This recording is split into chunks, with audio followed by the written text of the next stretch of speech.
Les cours lus d'histographie par Olivier Fourier et Catherine Navy.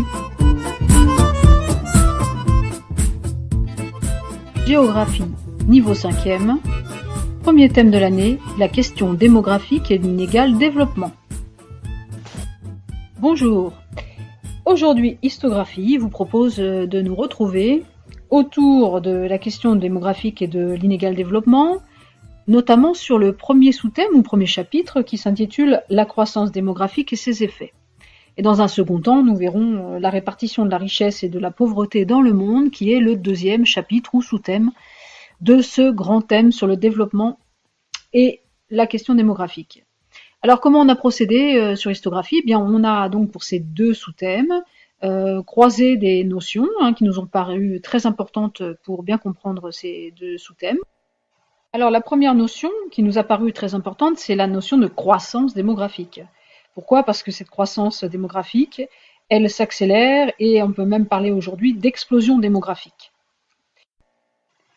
Ensuite, nous avons choisi les notions de développement et de développement durable, puisque la croissance démographique a pour conséquence une augmentation des besoins vitaux et matériaux, et que le développement durable aujourd'hui est incontournable du développement des sociétés pour préserver la planète.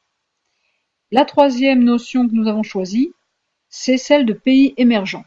Là encore, c'est une notion incontournable puisqu'il s'agit des pays qui sont en développement et qui se caractérisent par une forte croissance économique et un poids international de plus en plus important. Il s'agit des fameux BRICS.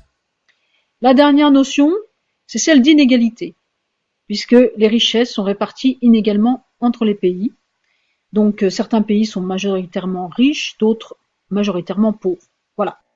Avant de commencer la lecture de ce premier sous-thème ou premier chapitre, je vous rappelle que sur Histographie, vous retrouverez le cours entier avec les renseignements nécessaires, les documents pour la compréhension de ce cours.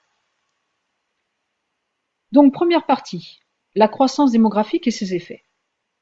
Une croissance démographique inégale. Depuis 2 siècles, la population mondiale n'a cessé de croître. Le monde comptait près d'1 milliard d'êtres humains en 1800.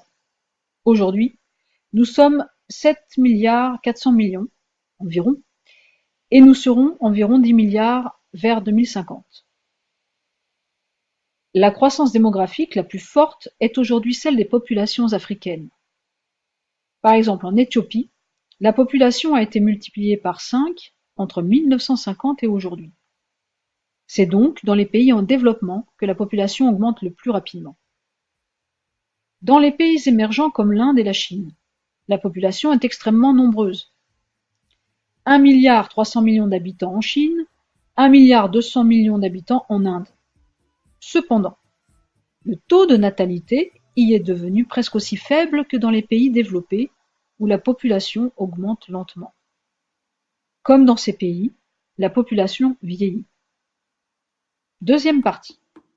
Les conséquences de cette croissance démographique. L'accès à la santé et à l'éducation sont des services de base qu'un État doit fournir à sa population.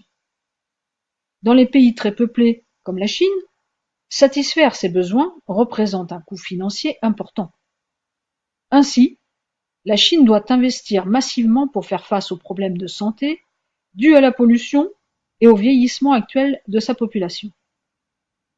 En Afrique, il faut scolariser une population jeune très nombreuse et offrir des conditions d'éducation égales entre filles et garçons. Malgré des progrès rapides, l'accès à l'école est encore imparfait.